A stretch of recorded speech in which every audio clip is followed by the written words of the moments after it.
Welcome, everybody. Thanks for joining us today. We are super excited to put out the first episode of the Game of Zen podcast. I'm here with my good friend Paul. Hello, Paul.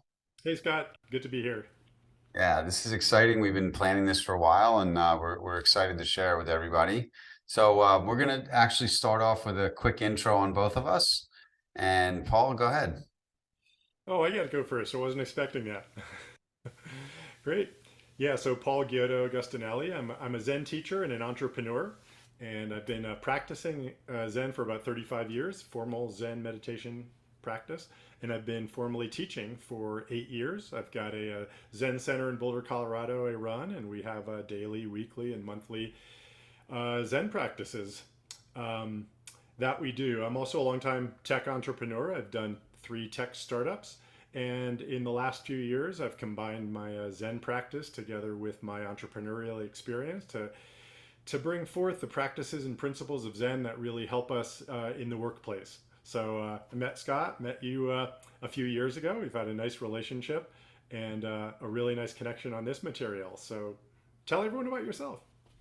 Thanks, man. So yes, Scott Berman checking in from Philadelphia, PA. I've been an entrepreneur as well for many years. Started off in the family jewelry business, then got into digital marketing. These days, I concentrate on venture capital. I'm focused on the cannabis space and real estate, and I love helping people grow their business.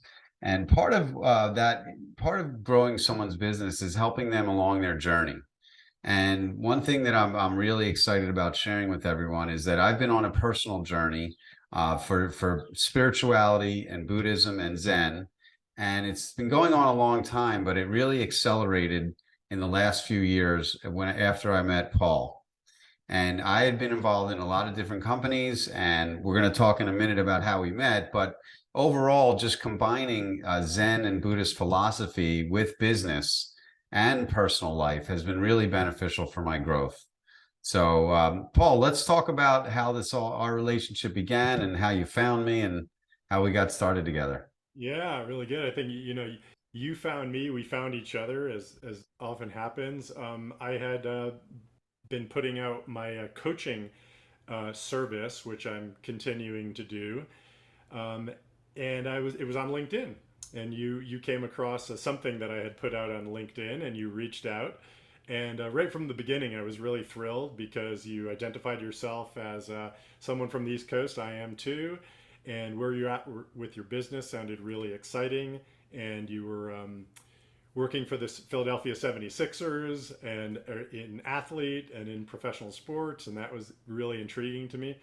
And as we got to know each other, just right away, that your combination of business expertise, really, great entrepreneurial spirit with a lot of deep understanding of what it takes to make a business run, together with a really sincere interest in Zen practices and principles. It was really uncommon. So I was really happy to connect, and we ended up having that professional relationship for about a year and a half, I think. Um, yeah, how Yeah. was it for you? So what was great for me is that at the beginning I had been interested in Buddhism for many years, but I hadn't studied it a lot, and I hadn't practiced meditation a lot up until a couple of years ago. And I started to get more into it, and especially the meditation. I realized that it was starting to help me in business situations, and I was thinking that I want to learn more. And then COVID came up, and I knew I didn't know how long, but I figured it would take a little while. I didn't know it would be years, but I decided to just order a bunch of books right at the beginning of COVID. I'm like, I'm going to be home for a while. Started reading these books, and as I read each book, I started to get more into it. I had more time to meditate at home and just be in my own, zone, I guess, not going out a lot. And that's when I heard from you is during this time, is that's when we connected. And I said, you know what? This is a perfect time for me to work on myself. I'm always trying to get better every single day. And I had a little extra time now. So let me do some things that'll help me, in work and life. And so the good thing about the timing was, COVID was a difficult time for everybody. The skills that I learned from you and from the reading really helped me deal with that. And then when things came back around and I started to get into new businesses, I had another set of skills, and I had a higher level of spirituality that I was able to use for future business encounters.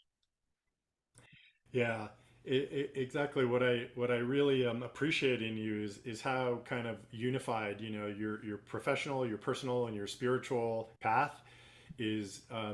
You don't kind of put one to the side or compartmentalize them or over compartmentalize them, which most of us do, to a large extent, and sometimes we do to a fault, and it really provides a lot of conflict. It can produce inner conflict and kind of confusion inside. But when we're kind of realize that it's all together, right? Professional, personal, spiritual. On the inside, those aren't separate. It's you and your life.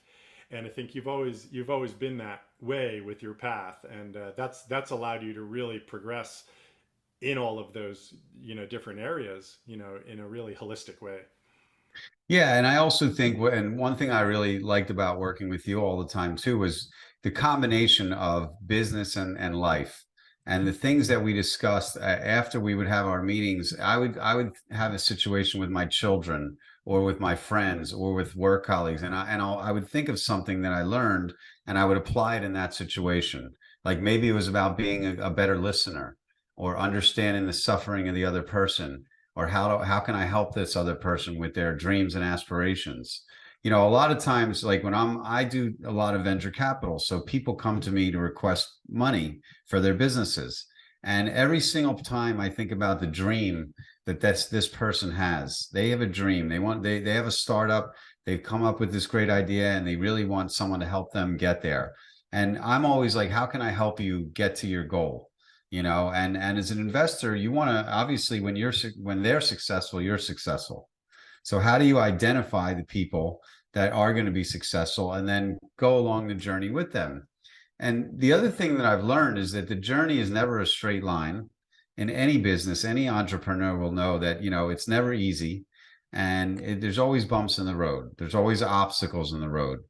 And learning these skills has helped me personally get over obstacles. It's also helped me counsel and advise others to get over their own obstacles. So I think from your standpoint, how did you, combining those things, how did that come about where you put those things together? I think I came to see, and it took me a while to get there, that um, the things that I was doing that were creating suffering for myself were the same things that were making me really self-centered and a little bit distorted in my thinking with respect to my work in the world. So the whole practice here is about getting out of my own way. I learned it was how to get out of my own way, to see the places where I'm getting in my own way or creating problems for myself, and not doing that, basically, and really Right. moving forward. And that process is the same as actually not being so self-centered and connecting more with other people and seeing what they might want, what they might need, where they can get help. And when I'm operating in that way, also understanding what I need and want, and it becomes altogether, right? Not a competitive or aggressive kind of move, but I'm able to connect with partners and funders and clients in a way that I can't do when I'm really self-centered. So I came to see that it was the same thing, like working on myself and getting onto my own way helped me connect with others, which helped my business. Yeah, it's so interesting because I find that the more comfortable I became, with myself and my own thoughts and feelings, the better I was able to just assist other people and help them through whatever journey they were going through. And I think understanding is a big part of it. Really, like, the expression, I want to put yourself in someone else's shoes. It's really not easy to do, but the better you were able to do that, the more you can, relieve their suffering or help them make more money. So that's one of the things we're going to be talking about here a lot is, we want entrepreneurs to be successful and have big businesses and hire lots of people and sell their business. But we also want the journey to be joyful, and we want them to create a happy culture. And we're going to be talking about, like, doing this for yourself, but also your company, and how do you infuse your company with well-being. And so, yeah, let's talk about a little bit about how we're going to teach people, and how you approach the lessons that we're going to be putting forth. Yeah, well, I think we'll be sharing a lot of personal experience with putting into practice some of the principles and practices, of this path, right? So it's not theoretical. It's going to be, very experiential. And the material is, Zen offers us these principles, as well as practices. So the principles have to do with, like you just said, it's giving us an understanding of how, I would say, how our body minds work, how we're actually functioning in the world. There's some just really profound insights into from the Buddhist tradition around what we do as humans to get in our own ways, right? That cause us to be out of joint. That's another way to translate, the primary observation of the Buddha is that we're kind of out of joint in a key way. And there's some very just perceptive and very simple principles around what's happening with respect to our minds, around how it's working, that when we can see that, and then we look at ourselves and see how it's working, we can then practice doing the counter force to that, and have that open up. And it's these things can be practiced in every aspect of our lives. I mean, that's the it was one of the things that really excited me about Zen when I started on my path in my 20s. Is like, I could do this anytime. It doesn't matter. Yeah. I could be in a business meeting. I could be waiting in a dentist's office. I could be having a fight with my partner. I could be trying to build a business. I could be going to an investor meeting. This is every day, every moment, every situation. These apply because it's all about how the human body mind is working. So we're going to share some of these principles. We're going to share some of the promises of, like, how we can be as humans in this way, and we're going to have real applicable situations with respect to professional environments, and we might even get into some personal stuff too, because this applies to relationships too. I'm sure we will. We always do. So, and that's what I like about it. But I also, something you brought up too about practice is interesting to me. And what I've learned from this journey is that the more that I talk to you, the more that I read books and listen to podcasts and etc., the more I am bringing that into all phases of my life. Like when I first started, I wasn't thinking about it a lot, like mindfulness and some of the koans that you've taught me and stuff. And now they're more in my memory, so I'm able to, like, think about them when something comes up. It's more like muscle memory, right? Like I'll be like, I'll have a thought of that's fear or anger or attachment, and then I'll be like, oh, it's take a deep breath, switch off, like listen to the birds in the trees or something, and I'm able to get my mind, on focus more. Maybe that's not the right word, but it's just sort of coping skills are easier Mm, because I've practiced these things, and I think that leads to a higher level of enlightenment, because you don't the times when you're thrown off course, you're able to get back on course a little bit more. yeah, yeah, exactly. It's amazing when you just spend a little time just looking at yourself and watching yourself, which you can do for a minute, or 5 minutes or Yeah, 20 minutes. You just see the way your mind is operating, and you can recognize, oh, I don't really want to go there into that monkey mind, right? I can yes, actually step aside, step out of the traffic, if you will, step aside from the fire hydrant that's blasting me in my face, right? yeah, Step to the side. And that becomes, um, it's difficult to do at first because we're so used to being engaged with that active thought stream. But when we realize we can do it, it becomes somewhat, easier and easier for us to do that. And it's quite liberating. Liberating is a great word, and I think what the other thing too is it's to me, I wanted to learn more and more because I saw the effects of it. I was it's very I think it's first of all, it's not hard. And I just want to put that out there for anyone listening that is intimidated by the word Zen or meditation or Buddhism. It's not hard at all. In fact, it's quite easy. It's about breathing at its core. But it's, in terms of controlling your monkey mind, it takes practice, but you can learn it. It's something that anyone can learn. And I'm grateful from learning from you and all the reading that I've done because the benefits increase over time.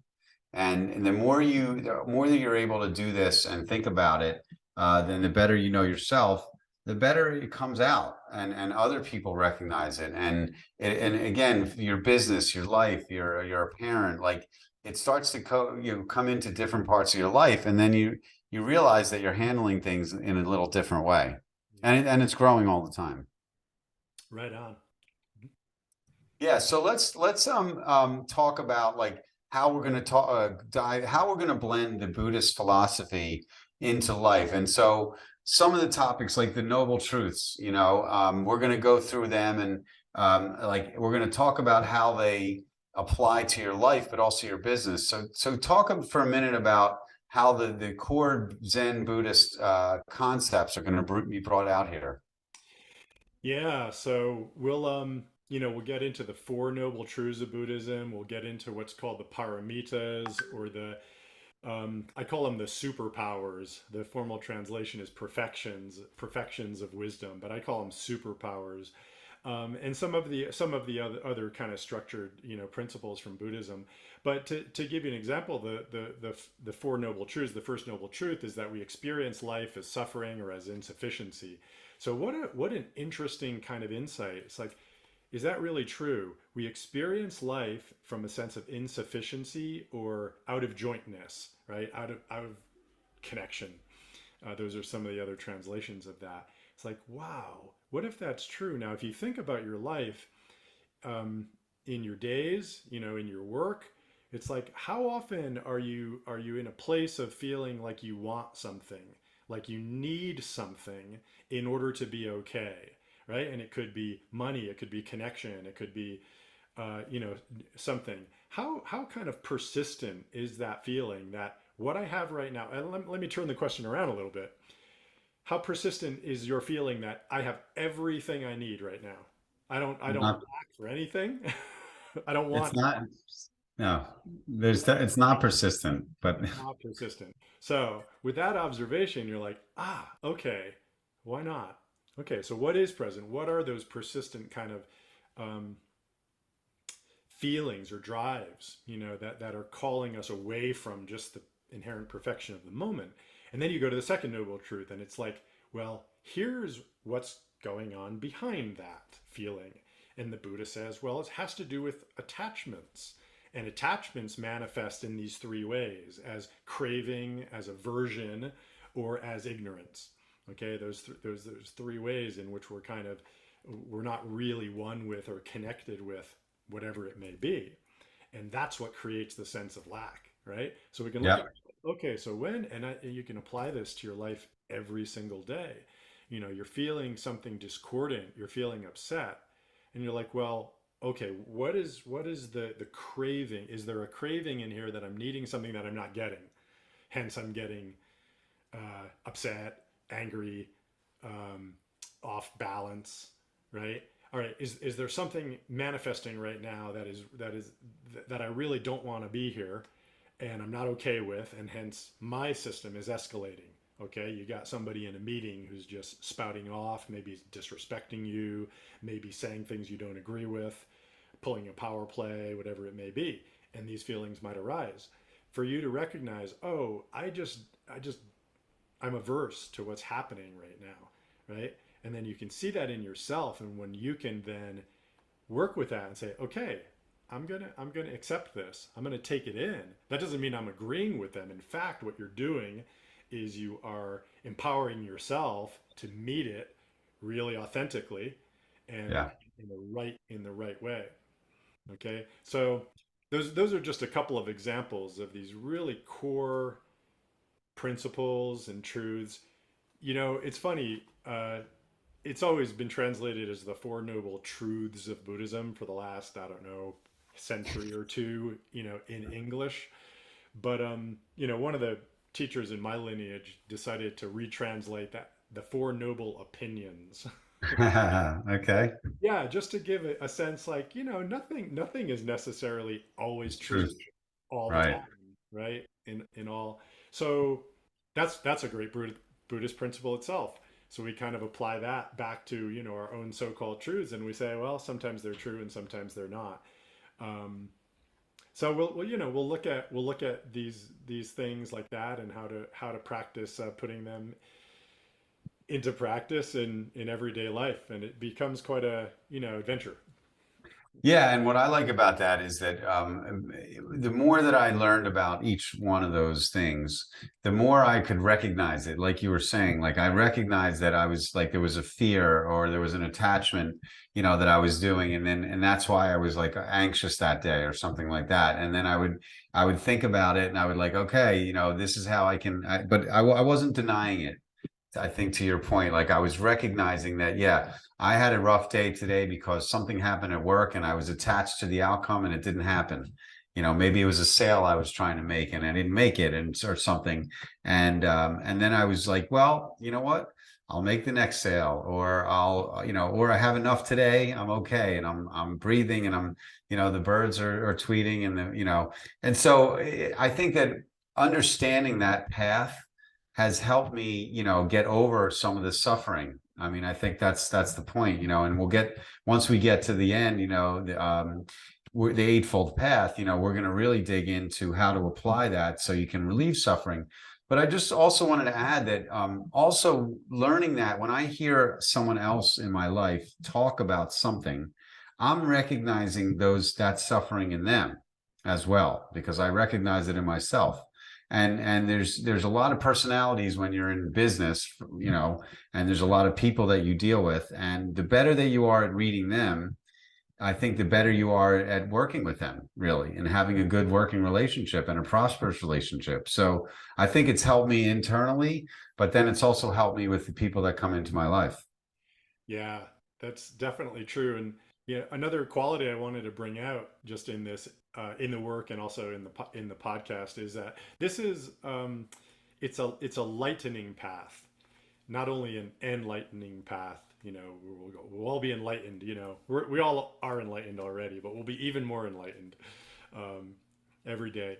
But it isn't heavy. The heaviness often comes from a real dwelling on yourself in a way that can be a little bit much, right? So this Zen points us towards not taking ourselves so seriously, not taking what happens so seriously. We have a business setback. We tend to catastrophize it, say Yeah. it's the end of the world. What you just said, you roll with it, you learn from it, you roll from it. So one of the things that I've always connected with you on is your sense of humor. We've always been that, and that Zen is full of humor. We'll see the Yeah. humor in all situations when you Yeah. just don't take it so seriously as being something, it says something about you as a person, or it's some major career setback. Nothing's like that. It really, Yeah. when we look at it clearly, we don't take ourselves so seriously. We become lighter. Our work becomes lighter. Our businesses tend to be more successful, and our relationships are definitely more joyful. Yes, I do not take myself seriously at all. And I like to laugh and make other people laugh as much as I can. I noticed actually that a lot of Zen, when I listen to other podcasts or whatever, there's a lot of laughter actually. There's a lot of joy. There's a lot of, happiness that comes from little things. And that's what I've always tried to be like that and just get enjoyment out of the little things in life. And I think that leads to happiness too. Life is not easy for anybody. Back to the point of suffering is like it's there. You can't deny it. You're going to experience it. How do you what I've learned and I'm still learning is how do we turn it around and make it a better thing? And there was something I heard recently that I thought was pretty cool is, turning greed into generosity, Mhm. turning anger into compassion, and turning ignorance into wisdom. And so that comes up like once I read that. This is what's so exciting about this for me is like I read that in a book somewhere, and then the next day something happened, and I'm like, like I might be angry about this. Let me feel a little more compassion for this person because they're suffering, Yeah. or maybe they were ignorant, and that's why they said that. Maybe I can provide some wisdom so to solve their ignorance. Yeah. And so I like the idea of like taking some negative thought or action and turning it around into a positive way. Yeah, it's beautiful. I'll give you a bigger framework for what you just said, which really brings out the beauty of our lives, of our human lives. In Buddhist understanding, in some strains of it, there's these different realms of being. There's six realms, right? You got gods and demigods and humans and animals and hungry ghosts. And of all of those realms, the humans are the only ones that can actually transform their negative qualities or their shadow dimensions into their positive qualities or their Mhm. wisdom dimensions. The gods can't do it. The demigods can't do it. The animals can't do it. And the hungry ghosts can't do it. But the humans Right. can do it alone. And that's whether that resonates with you or not, that kind of model. It's true. What you just said is true as a potential, as an inherent potential in our humanity, is that we can do that. We can Yeah. transform negative, shadow, difficulty, challenge into potential, power, light, and love. Yeah, and change is actually a good word to think about, and we'll get into this more later. But like over time, and you've had a 30+ year career in this, and you've changed, and you're probably not the same teacher you were at the beginning. You've evolved, and some of your business experiences have helped your coaching, and you've learned more about Zen and so on. And I'm on a similar journey, about 30 years behind you, but I'm getting there. But just like I like the fact that I'm changing, and I can see that it's even a couple years since we started, and it's been, say like 5 or 6 years since I've been studying some of this. I feel like a different person. And I am, and I'm changing anyway. So I like the idea of continually working on it and thinking that down the road I'm going to be even more, enlightened.